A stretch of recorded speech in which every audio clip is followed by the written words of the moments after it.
Shalom Bapak Ibu Saudara-saudari yang dikasihi Tuhan. Saya percaya pagi hari ini Bapak Ibu semua tentunya dalam keadaan yang baik, dalam keadaan yang senantiasa disertai dan dilindungi oleh Tuhan. Sebelum kita belajar kebenaran firman Tuhan, mari bersama-sama kita mau satukan hati kita mau berdoa terlebih dahulu ke hadapan Tuhan. Bapa dalam kerajaan surga, Bapa di dalam nama Tuhan Yesus, kami mengucap syukur dan terima kasih buat kebaikan-Mu, kasih setia-Mu, anugerah-Mu yang Kau nyatakan hari lepas hari. Kami senantiasa tetap terpelihara, dilindungi dan diberkati oleh Tuhan. Kami dalam keadaan yang sehat. Terima kasih Bapa buat pesan demi pesan yang Tuhan terus berbicara buat setiap kami. Pagi hari ini kami kembali ingin belajar kepada kebenaran firman-Mu, apa yang menjadi pesan-Mu. Mari Tuhan, pakai hamba-Mu sebagai saluran kudus-Mu, biarlah lidah bibir hamba diurapi oleh Engkau, mampukan hamba untuk dapat menyampaikan dengan kata-kata yang mudah untuk diterima oleh setiap yang mendengar. Biarlah pengurapan dari Engkau saat ini turun atas hamba-Mu. Terima kasih Bapa, dimanapun kami berada, kami percaya Kau melawat setiap hati kami, mengubahkan cara pandang dan cara pikir setiap kami untuk terus diselaraskan dengan cara pandang, cara pikir Kristus. Terima kasih ya Tuhan Yesus. Segala pujian, kuasa, kemuliaan kami kembalikan yang bagi nama Tuhan Yesus. Haleluya. Amin. Iya, pagi hari ini kembali kita mau sama-sama membahas apa yang menjadi pesan Tuhan buat gereja di tempat ini, buat kita semua, di mana Tuhan terus yang menuntun kita, Tuhan terus menguatkan kita, menasehati kita, menegur kita lewat pesan demi pesan yang kita terima dari minggu ke minggu. Nah, minggu ini pesannya memang seperti yang Bapak Gembala sampaikan ya, jangan salah mencuci tangan. Memang cukup unik. Nah, yang menjadi dasar dari perenungan untuk minggu ini diambil dari Injil Matius pasal yang ke-27 ayat yang ke-24. Ya, saya bacakan untuk Bapak Ibu semua. Ketika Pilatus melihat bahwa segala usaha akan sia-sia, malah sudah mulai timbul kekacauan, ia mengambil air dan membasuh tangannya di hadapan orang banyak dan berkata, "Aku tidak bersalah terhadap darah orang ini. Itu urusan kamu sendiri." Tentu Bapak Ibu kurang lebih bisa memahami ya jalannya kisah ini, di mana pada waktu kan Yesus ditangkap, kemudian dihadapkan terlebih dahulu pertama-tama kepada imam-imam besar, ya diantaranya Kayafas. Kemudian setelah diinterogasi, kemudian dibawa kepada Herodes, kepada Pilatus lebih dulu. Tapi dari Pilatus kemudian dibawa lagi kepada Herodes. Dari Herodes kembali lagi kepada Pilatus. Ya. Nah, sampai kemudian Pilatus terus menginterogasi, tapi kita tahu hasil akhirnya bahwa tidak ditemukan kesalahan pada pribadi Yesus Kristus sendiri. Ya. Bahkan kalau Bapak Ibu baca membandingkannya dengan Injil Lukas, ya, Injil Lukas pasal 23, kita bisa menemukan bagaimana dari seorang Pilatus ini, ya, Pontius Pilatus ini. Nah, jadi lewat pesan Tuhan ini kan kita semua belajar ya, bagaimana sebetulnya kan sebagai seorang wali negeri, sebetulnya dia punya kekuasaan yang penuh untuk apa? Untuk mengawasi provinsi, ya, mengawasi provinsi atau wilayah di mana dia memegang pimpinan, ya. Dan saya mencari data di dalam ensiklop Alkitab, ya. Di situ dikatakan bahwa sebagai pimpinan, ya, sebagai wali negeri atau sebagai gubernur Yudea pada waktu itu, dia itu punya pasukan, ya, pasukan tentara kependudukan, di mana satu kavaleri kurang lebih ada 120 orang yang berkuda, kemudian 4-5 pasukan yang kurang lebih dari 2.500 sampai 5.000 orang, ya, infanteri. Nah, tapi ketika diperhadapkan dengan masalah untuk mengadili Yesus, kita bisa melihat ya pada akhirnya bahwa dia memilih untuk mencuci tangan, ya. Nah, lewat pesan Tuhan ini kan kita belajar apa yang menjadi inti pesan Tuhan, ya saya bacakan kembali ya.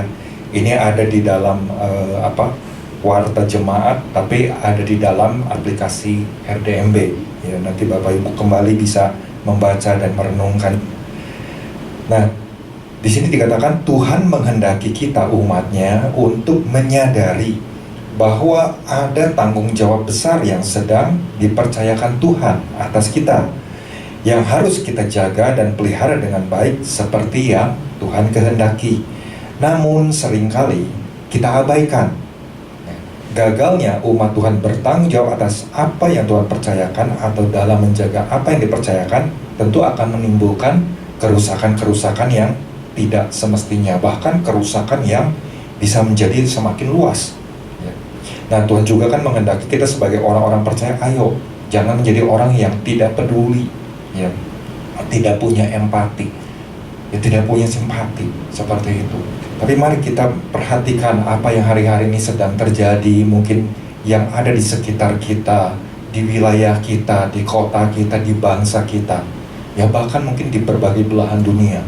Kita mau terus ambil bagian untuk terus berdoa, yang menaikkan doa ke hadapan Tuhan. Nah, pagi hari ini singkat aja kita langsung masuk kepada apa yang ingin saya bagikan, apa yang ingin saya sharingkan, yang saya dapat ketika saya mempersiapkan renungan pagi hari ini, ya, ketika tengah malam tadi.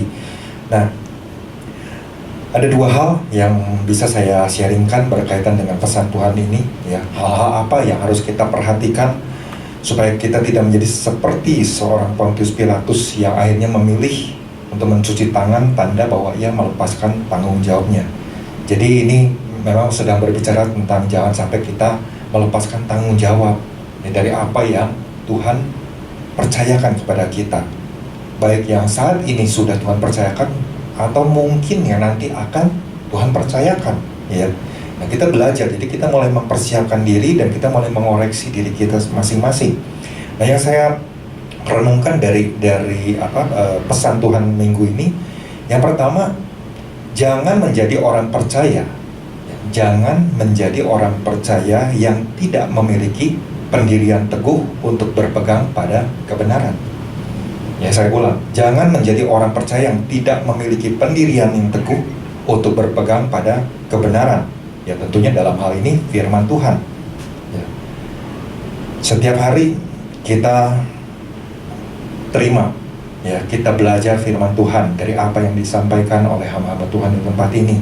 Ya, memang selama beberapa bulan ini kita beribadah secara online, ya, dan kita menerimanya dari hari Selasa sampai hari Jumat, ya, dan kemudian hari Minggu, ya, selama adanya pandemi virus COVID-19 ini. Tapi saya percaya bahwa Bapak Ibu, sebetulnya kita belajar, ya, bahwa kita pasti akan menerima banyak pengetahuan tentang firman. Artinya kita tahu yang namanya kebenaran, tahu mana yang salah, mana yang benar, tahu mana yang baik, mana yang tidak baik, mana yang berkenan di hadapan Tuhan, dan mana yang merupakan kejijikan di hadapan Tuhan, ya. Tahu juga apa yang sungguh-sungguh bisa menyenangkan hati Tuhan atau apa yang tidak menyenangkan hati Tuhan, ya. Karena pesan demi pesan kita terima, ya, dari minggu ke minggu terus, dan kita harus bersyukur akan hal itu, ya. Buat gereja di tempat ini, gembala terus berdoa, berlutut, mencari perkataan Tuhan dari minggu ke minggu, ya. Kita terus dituntut, ya. Kita bersyukur akan hal itu. Nah, mari kita renungkan lewat pesan Tuhan ini. Kita semua sama-sama belajar. Saya juga terus belajar, ya. Kenapa Tuhan kasih pesan ini kepada kita sebagai orang percaya? Memang kalau kita bandingkan dengan keberadaan Pontius Pilatus, ya, dia sebagai orang Romawi kan, dia mungkin tahu tentang yang namanya kebenaran itu kan hanya sebatas mungkin hukum-hukum yang berlaku di kerajaannya, ya, di bangsanya, yaitu bangsa Romawi. Dia tahu tentang hukum, mana yang benar, mana yang salah, dan lain sebagainya, ya. Kemudian bagaimana dia harus menjadi seorang pemimpin, ya, mewakili kerajaan Romawi, ya, menegakkan peraturan-peraturan dan lain sebagainya. Dia sangat tahu akan hal itu. Cuma dia memang tidak mengenal Yesus, ya. Dia tidak mengenal siapa Yesus itu. Nah, di sini, ya, pada akhirnya kita belajar, kemarin juga sudah dibahas bahwa pada akhirnya ketika diperhadapkan dengan masalah tentang bagaimana dia harus mengambil keputusan yang benar terhadap pribadi Yesus, dia memilih untuk membasuh tangannya dan berkata, aku nggak bersalah terhadap darah orang ini, itu urusan kamu sendiri. Dia memilih untuk angkat tangan, ya, lepas tanggung jawab seperti itu. Nah, kadang-kadang ya di sini saya belajar kenapa kayak seorang Pontius Pilatus yang sangat ngerti hukum di bangsanya, tapi dalam memutuskan hal ini dia tidak bisa mengambil keputusan yang tetap bertegas gitu. Ya. Bisa jadi ya karena pendiriannya nggak teguh, ya. Dia mulai goyah, ya. Karena apa? Karena ada hasutan-hasutan dari imam-imam tua-tua yang datang kepada Pontius Pilatus, yang terus mendesak dan sebagainya. Lama-kelamaan dia mulai goyah, dia mulai ragu. Aduh, saya harus mutusin apa ya? Padahal ini orang ini saya tahu nggak bersalah. Ya bahkan kan kalau Bapak Ibu baca di ayat-ayat sebelumnya kan udah ada tanda-tanda bahwa dia sudah dinasehati oleh istrinya.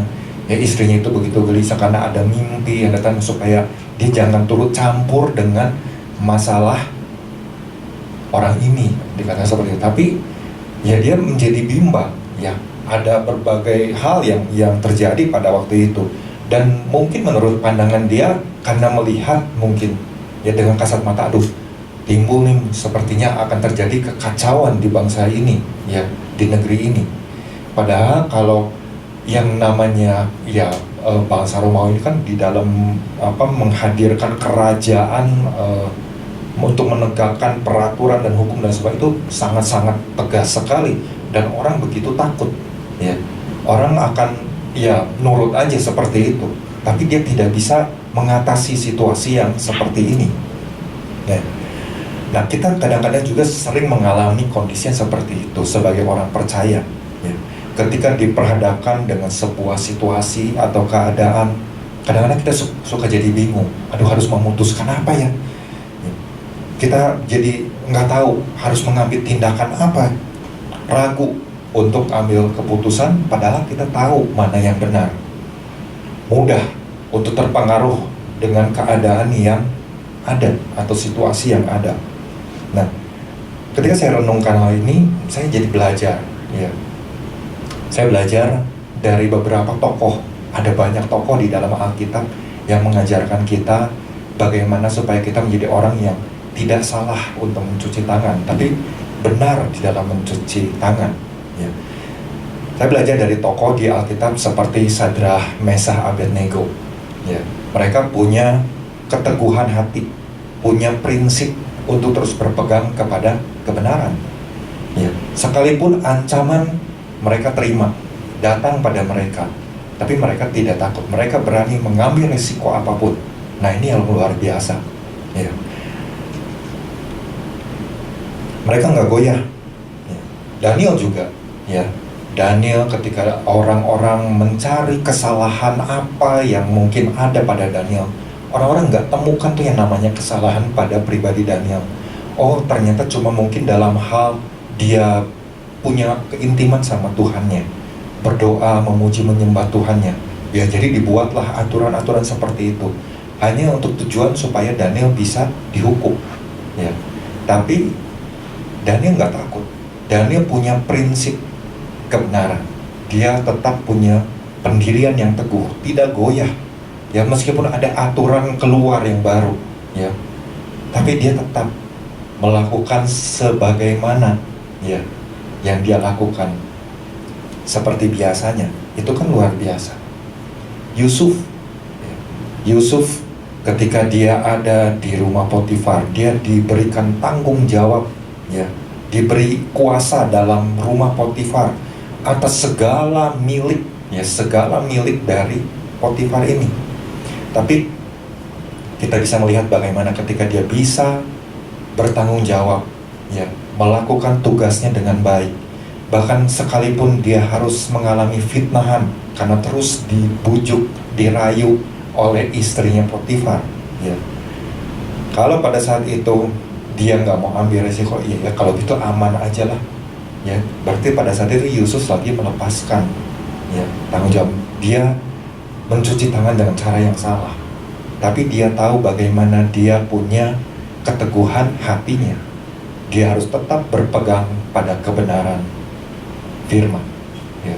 Sampai dia kan katakan di dalam Kejadian 39 ini kan, bagaimana mungkin ya aku bisa melakukan kejahatan di hadapan Allah dan ya berbuat dosa di hadapan dia.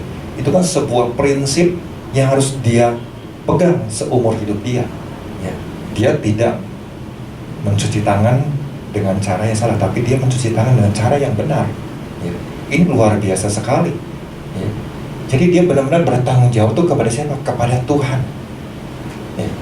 Ini yang wah, saya lihat iya ya, memang luar biasa sekali ya.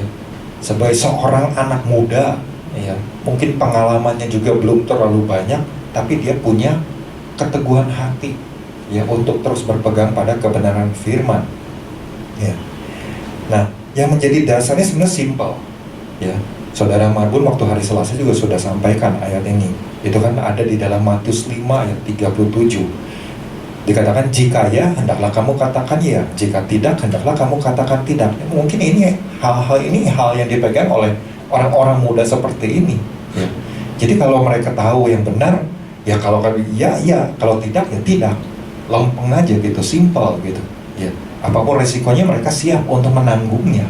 Wow, ini memang benar-benar dahsyat sekali ya. Dan ini memberkati saya dan mengajar saya. Iya, kadang-kadang mungkin kita suka ada dalam kondisi yang kadang-kadang bingung.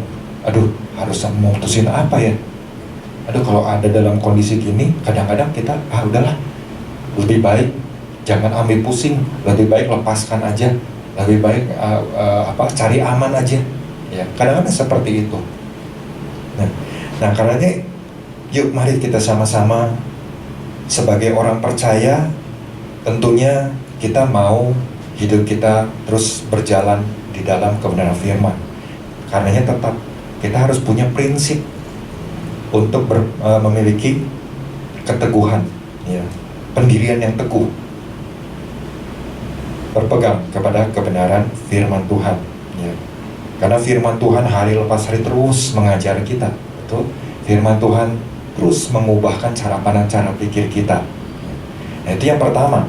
Yang kedua, yang saya dapatkan dari pesan Tuhan ini, yang kedua, jangan menjadi orang percaya yang tidak bertanggung jawab baik di hadapan manusia maupun di hadapan Allah. Yuk mari kita sama-sama renungkan pesan Tuhan ini. Kita lagi belajar apa sih? Ya.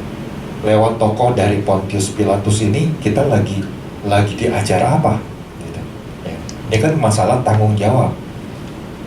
Kadang-kadang tanggung jawab itu kan suka ya kita anggap ya sesuatu yang enteng-enteng aja ya. Tapi bukankah ketika kita melakukan sesuatu, kita diperhatikan oleh orang ya, tanpa kita sadari sebetulnya kita lagi bertanggung jawab kepada orang-orang yang mungkin ada di sekeliling kita ya. Apakah yang kita katakan itu sesuai dengan yang mungkin nanti kita lakukan ya. Ini yang saya belajar dari hal ini ya. Nah, yang menjadi dasar di dalam Matius pasal 27 ayat 17 sampai 23. Kalau tadi yang poin pertama itu jelas dari Matius 27 ayat 24 ya. Itu menjadi dasar dari poin tersebut. Nah, yang kedua yang menjadi dasarnya lewat poin yang saya sampaikan ini dari ayat 17 sampai 23. Jadi pada waktu itu kan mereka sudah berkumpul di sana. Pilatus berkata kepada mereka, "Siapa yang kamu kehendaki kubebaskan bagimu, Yesus Barabas atau Yesus yang disebut Kristus?" Ini kan dia sedang berhadapan dengan orang banyak. Dia sampaikan perkataan tersebut, dia lemparkan pertanyaan kepada mereka. Lalu ayat yang ke-18 dikatakan begini, ia memang mengetahui bahwa mereka telah menyerahkan Yesus karena dengki. Nah, ketika Pilatus sedang duduk di kursi pengadilan, istrinya mengirim pesan kepadanya, jangan kau mencampuri perkara orang benar itu. Ya, ini kan udah satu peringatan, satu masukan, ya, satu arahan. Kamu harus tetap berpegang kepada kebenaran. Kamu harus punya pendirian yang benar, yang harus tegas, ya. Harus pegang kepada hukum yang saat ini sedang dijalankan di negeri ini. Ya. Tapi kemudian ayat yang ke-20, tetapi oleh hasutan imam-imam kepala dan tua-tua, orang banyak bertekad untuk meminta supaya Barabas dibebaskan dan Yesus dihukum mati. Jadi saya membayangkan kadang-kadang, ya, dengan segelintir orang kita bisa terpengaruh, yang terus menghasut, kita langsung bisa mudah terpengaruh.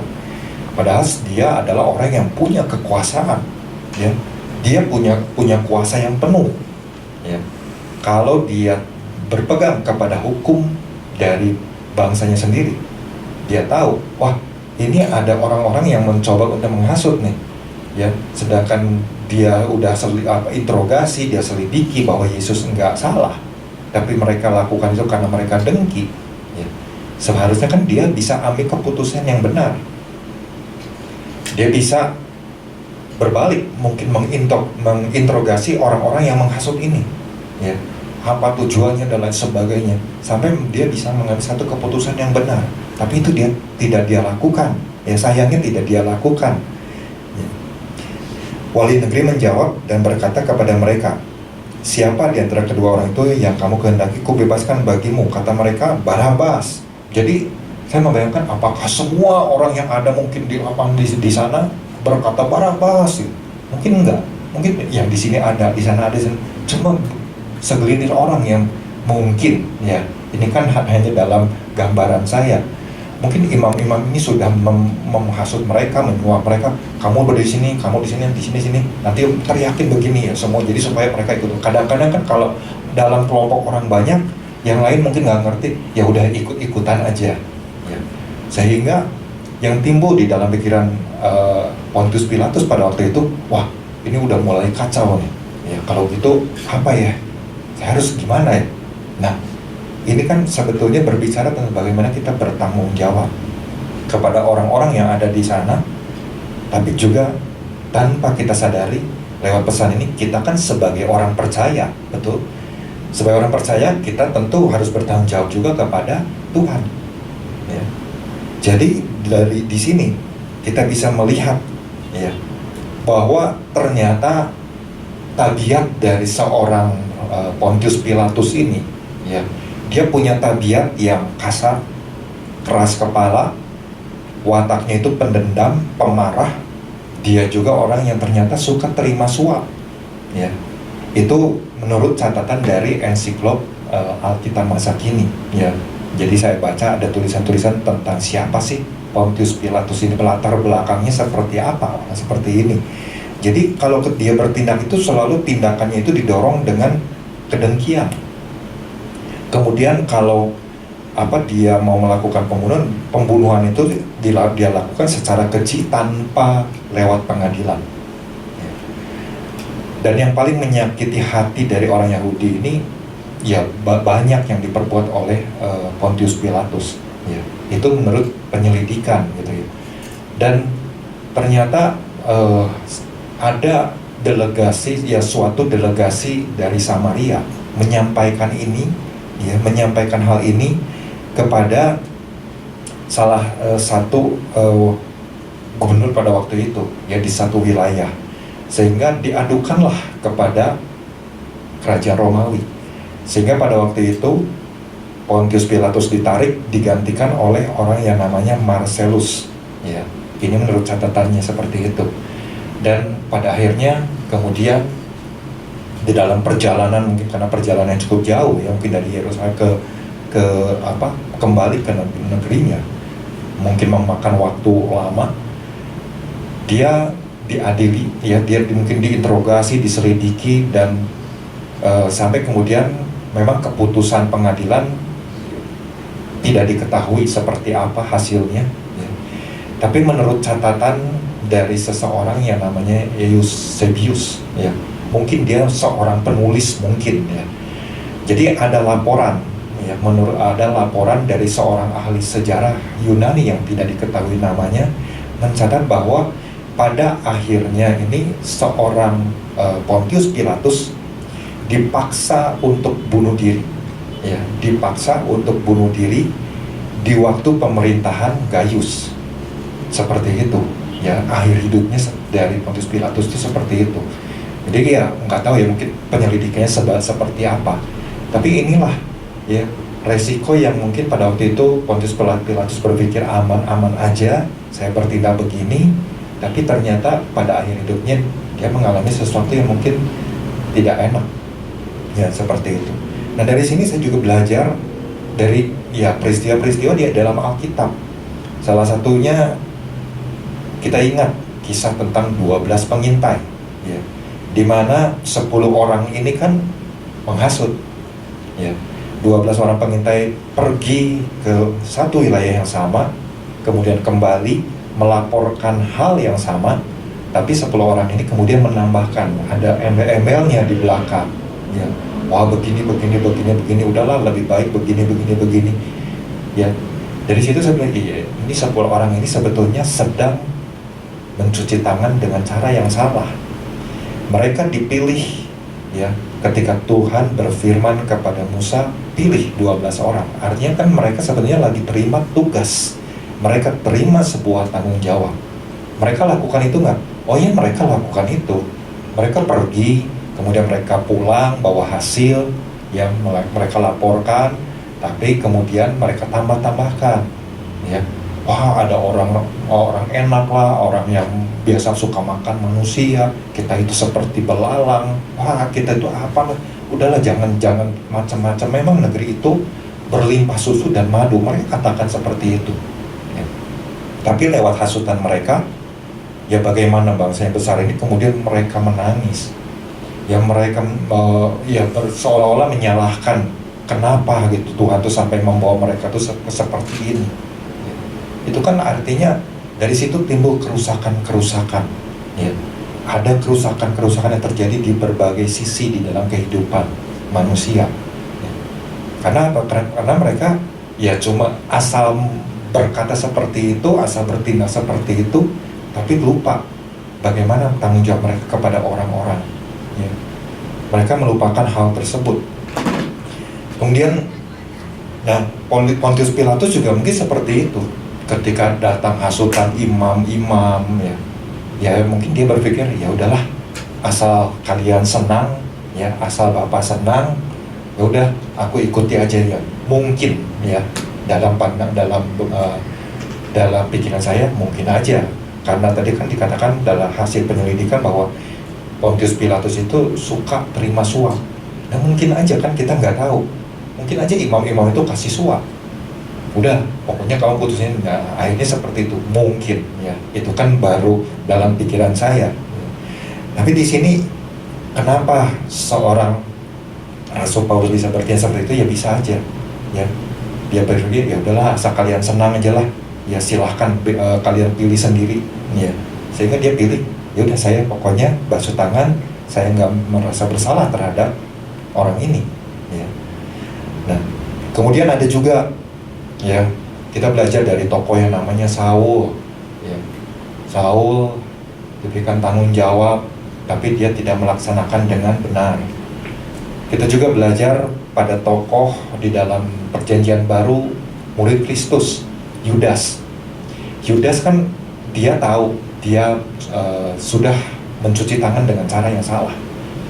Dia kemudian melihat kok pada akhirnya apa yang dia lakukan itu adalah sesuatu yang bodoh, ya. Nah, saya membayangkan kenapa kalau pada saat itu Yudas, coba aja di antara orang banyak itu dia berkata, enggak, imam-imam ini yang nyogok saya, ya, supaya saya serahkan Yesus, dan saya menemukan bahwa Yesus itu nggak bersalah. Kalau pada saat itu mungkin kondisinya seperti itu, wah, bisa semakin seru, ya. Saya pikir bisa semakin seru nih ceritanya, gitu, ya. Tapi dia memilih untuk tidak mengambil itu. Dia malah menyesali dirinya. Dia datang kepada imam-imam, dia lemparkan kembali uangnya, ya, yang ya hasil dari sogokan imam-imam ini supaya menyerahkan Yesus, ya. Dan kemudian dia memilih untuk bunuh diri, ya. Kalau pada saat itu dia berani mengambil resiko, iya saya sudah bersalah, saya menyerahkan orang yang tidak bersalah ini dan lain sebagainya, mungkin lain ceritanya ya. Nah itu luar biasa sekali. Nah kemudian Petrus, ya Petrus juga kan mengatakan hal yang sama, engkau adalah Mesias dan sebagainya. Tidak. Sampai akhirnya kemudian kita tahu waktu Yesus ditangkap, Petrus kan menyangkal. Kemudian ada satu masa ketika Paulus ya satu waktu bertentangan dengan Petrus. Artinya kan ini tindakan-tindakan kita sebagai orang percaya kan sebetulnya diawasi, ya ada banyak mata yang mengawasi kita. Nah kita tuh harus menjadi orang yang bisa bertanggung jawab lewat tindakan kita. Nanti Bapak Ibu silakan baca di dalam Galatia pasal yang kedua ayat yang ke-11 sampai 14 kalau nggak salah.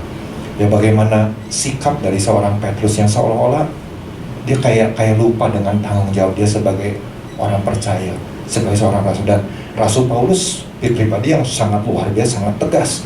Ketika dia melihat ada sesuatu yang salah, dia langsung aja lantang aja dia ngomong, ya seperti itu. Kita juga bisa belajar dari tokoh Nabi Samuel. Nabi Samuel adalah pribadi yang tidak membiarkan setiap firman itu gugur, ya bahkan orang-orang melihat bahwa di dalam dirinya nggak ada kesalahan. Apakah dia pernah mengambil mungkin binatang orang lain, ya mengambil keuntungan dan sebagainya, ya. Tapi bagaimana kemudian di dalam 1 Samuel pasal yang ke-12 ayat yang ke-23, coba bisa dimunculkan ya, 1 Samuel 12 ayat yang ke-23. Ini yang menjadi sesuatu ya buat dia pribadi. Mengenai aku, dia katakan seperti itu, jauhlah daripadaku untuk berdosa kepada Tuhan dengan berhenti mendoakan kamu. Aku akan mengajarkan kepadamu jalan yang baik dan lurus. Ini sebuah tanggung jawab yang harus dia lakukan. Dia harus terus ajar ya, apa yang baik, apa yang lurus. Dan dia nggak mau jadi orang yang udahlah saya berhenti aja mendoakan kamu ya. Nah ini yang luar biasa ya. Nah karenanya ini yang saya dapat Bapak Ibu. Jadi ada tokoh-tokoh yang banyak sekali di dalam Al-Quran mengajar ya. Kita sama-sama merenungkan, wah tokoh-tokoh yang luar biasa ini bagaimana mereka bisa mencuci tangan dengan yang benar, ya tidak mencuci tangan dengan cara yang salah. Artinya mereka berani mengambil resiko, berani mengambil tanggung jawab, ya apapun hal itu. Mereka tidak takut. Karena apa? Karena mereka percaya kepada Tuhan. Dan kita bisa melihat kan bahwa Tuhan ya jelas-jelas memberikan perlindungan. Tuhan menyatakan kuasanya, Tuhan menyatakan kebesarannya, pembelaannya ya. Nah ini yang mari kita bersama-sama lewat pesan Tuhan ini kita belajar kembali ya. Apakah mungkin selama ini kita sudah melepaskan tanggung jawab yang seharusnya, baik mungkin di dalam keluarga ya, sebagai seorang ayah yang adalah imam, atau mungkin istri, ataupun anak-anak yang punya peran masing-masing, ataukah mungkin di dalam hal pekerjaan yang mungkin hari-hari sedang kita jalani, apakah kita menjadi orang yang bertanggung jawab, yang mana ketika kita melakukan tersebut itu bisa dipertanggungjawabkan baik di hadapan manusia ataupun di hadapan Allah ya. Kemudian kita juga harus punya prinsip ya, berpegang teguh pada kebenaran firman ya. Ini jangan sampai kita menjadi kehilangan arah. Karenanya mari bersama-sama kita mau terus ya melakukan firman Tuhan. Kita bersama-sama minta ya supaya Tuhan memampukan kita bisa berlaku benar di dalam segala apapun yang Tuhan kehendaki. Demikian firman Tuhan, dan mari kita tutup di dalam doa. Terima kasih Bapa di surga buat firman yang pagi hari ini kami pelajari. Ada begitu banyak hal yang luar biasa kami belajar dari tokoh-tokoh baik yang mereka itu dalam kehidupannya berhasil mempertanggungjawabkan segala sesuatunya, melakukan yang benar, berpegang kepada kebenaran firman Tuhan, bertanggung jawab kepada manusia dan juga kepada Engkau sebagai Tuhan. Ataupun mungkin juga kami menemukan ada orang-orang yang melepaskan tanggung jawab mereka. Mari Bapa berbicara lebih lagi buat setiap kami. biarlah kami dimampukan sebagai orang-orang yang terus mau mengarahkan hati kami, mata kami tertuju hanya kepada Tuhan Yesus. Mampukan kami untuk melakukan apa yang benar di hadapan Engkau, sehingga kami berjalan dan mencuci tangan dengan cara yang benar, bukan dengan cara yang salah. Terima kasih Bapa, terima kasih Tuhan Yesus. Segala pujian, hormat, kuasa, kemuliaan kami kembalikan hanya bagi nama Tuhan Yesus. Haleluya. Amin.